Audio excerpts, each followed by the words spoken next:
तुम्हें क्या लगता है फेसबुक से पहले सोशल मीडिया नहीं थी? ऑर्कुट था, हाई फाइव था, दुनिया जहान की चीजें थी। पर जब जकरबर्ग अपनी चीज लेकर के आया, बहुत विश्वास था उसका, इतना विश्वास था कि दुनिया जहान को उसके विश्वास पे विश्वास होना शुरू हो गया। तुम्हें क्या लगता है आईपॉड से पहले म्यूजिक स्ट्रीमिंग नहीं थी? बहुत सारी स्ट्रीमिंग सर्विसेज थी, लेकिन स्टीव जॉब ने अब बहुत विश्वास दिखाया अपने प्रोडक्ट के ऊपर, और फिर लोगों को प्रोडक्ट पे विश्वास नहीं हुआ, उनको स्टीव जॉब के विश्वास पे विश्वास होना शुरू हो गया। आत्मविश्वास सबसे कीमती चीज है, और इसलिए शायद मेरे गुरु इतने महान महान काम करते हैं, इतने महान महान लोगों को शिवयोग सिखाते हैं, ताकि जब एक महान व्यक्ति बोले कि मेरी सफलता का कारण शिवयोग है, तो सप्तऋषियों की संतान जो भारत में बैठी है, शायद उनको आखिरकार अब आके अपनी सभ्यता पे गर्व हो। जिस दिन होगा उस दिन शिवयोग सफल हो जाएगा।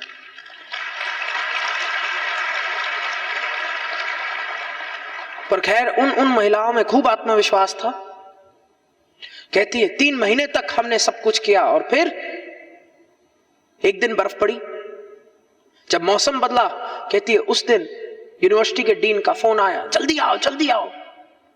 हमें लगा न जाने क्या हो गया, हमें लगा मजाक उड़ाने के लिए बुला रहा है। हम गए, हमारा विश्वास था अपनी साधना पे, विज्ञान पे, शिवयोग, साइंस बियॉन्ड साइंस पे। कहते जब हम गए तो डीन ने बताया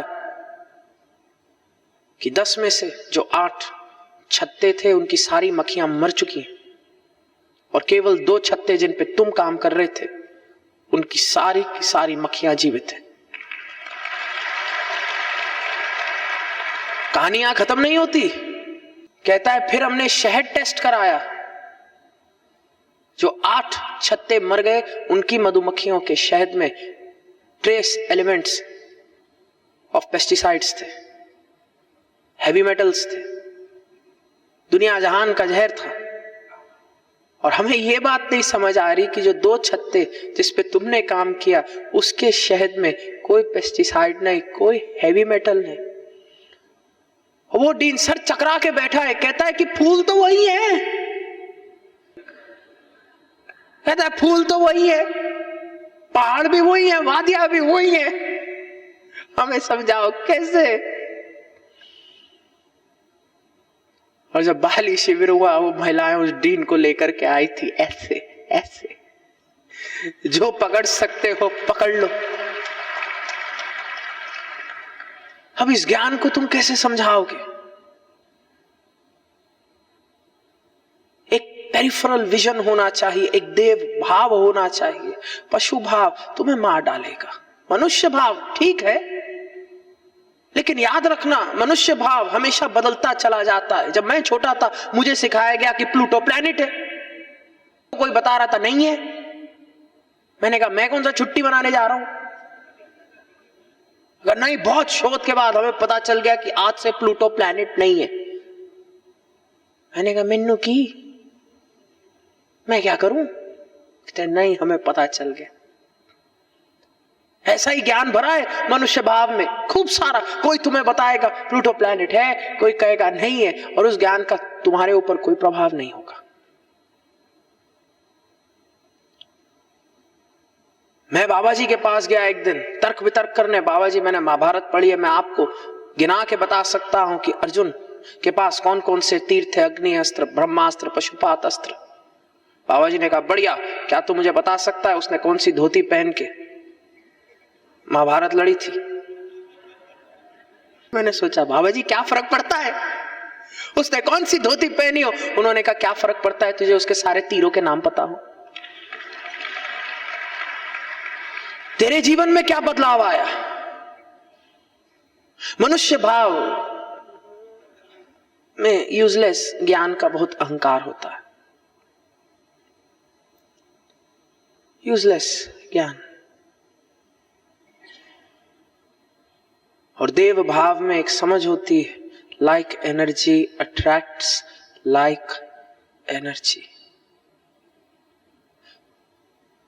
देव भाव में एक समझ होती है, एक शिव योगी के जीवन में हमेशा अच्छा ही होगा, हमेशा अच्छा ही होगा, हमेशा अच्छा ही होगा। और तुम्हें अब ये नहीं सोचना कैसे क्या, ओ अब प्रकृति को सोचना। अब तुम पेरिफेरल विजन रखो। हिरण्यकश्यप का काम है वरदान मांगना कि मैं यहां ना मरूं, मैं वहां ना मरूं, मैं अंदर ना मरूं, मैं बाहर ना मरूं। देव भाव का मतलब क्या है कि भगवान अब तुम देखो, मैं तुम्हें समर्पण करता हूं, अब मैं कर्म कर रहा हूं, फल भगवान आपके हाथ में। बोलो मानते हो? हाँ जी ना जी। हर शास्त्र का एक ही सार है, और जो व्यक्ति इस बात को समझ जाएगा उसका पेरिफेरल विजन बहुत बहुत दिव्यता प्रदान करेगा उसको। और ये मैं नहीं कह रहा, शिवयोगी आके मुझे कहते। एक और महिला, एक बार फिर भारतीय मूल की नहीं, हांगकांग की, मेरे पास आई, कहती है बहुत समस्या हो गई। मैंने कहा क्या हो गया? कहती है किसी एक शादी से लौट रही थी, मेरे बैग में 5 सोने की चेन थी, थोड़ा बहुत पैसा था, पासपोर्ट था, एयरपोर्ट से निकली बाहर, चोर चुरा के ले गया। मैंने कहा फिर क्या समस्या है? कहती है फिर मेरे पति को तो मजा आ गया। तुम ध्यान नहीं रख सकती थी? अगर सकारात्मक पति है ये बोलेगा, अगर नकारात्मक है तो बोलेगा अच्छा सिला मिला तुम्हें इतना ध्यान करने का, और करो शिव योग। और ये जो महिला थी ये शिव योगी थी, ये मुस्कुरा रही है। और जब कोई डांट रहा है और तुम मुस्कुरा रहे हो तो डांटने वाले को और चिढ़ मचती है। तो उसने कहा तुम क्यों मुस्कुरा रही हो?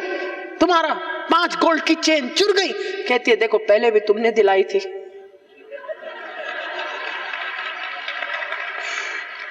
आगे भी तुम ही दिलाओगे, मेरे को क्या है? वो और क्रोधित हो गया है। कहते देखो मेरे गुरु ने कहा शिव योगी के साथ हमेशा अच्छा ही होता है। और कहती है मैं घर चली गई, 3 दिन बाद बार्सिलोना से एक कॉल आई। मैंने फोन उठाया और सामने से होला ¿cómo estás? स्पेनिश पुलिस का फोन था। और स्पेनिश पुलिस कहती है कि भैया हमने एक चोर को पकड़ा है हांगकांग बार्सिलोना में। कहती है हमने एक चोर को पकड़ा है, तुम्हारा पासपोर्ट मिला और कुछ सामान मिला है, क्या करें इसका? भेज दें तुम्हारे एड्रेस पे? कहती है हाँ भेज दो। कहती है 2 दिन बाद कोरियर आ गया। फिर मैंने कहा समस्या क्या है? कहती है दरअसल भैया 5 चेनें चोरी हुई थी, 7 लौटा दी। एक शिव योगी के साथ हमेशा अच्छा ही होगा।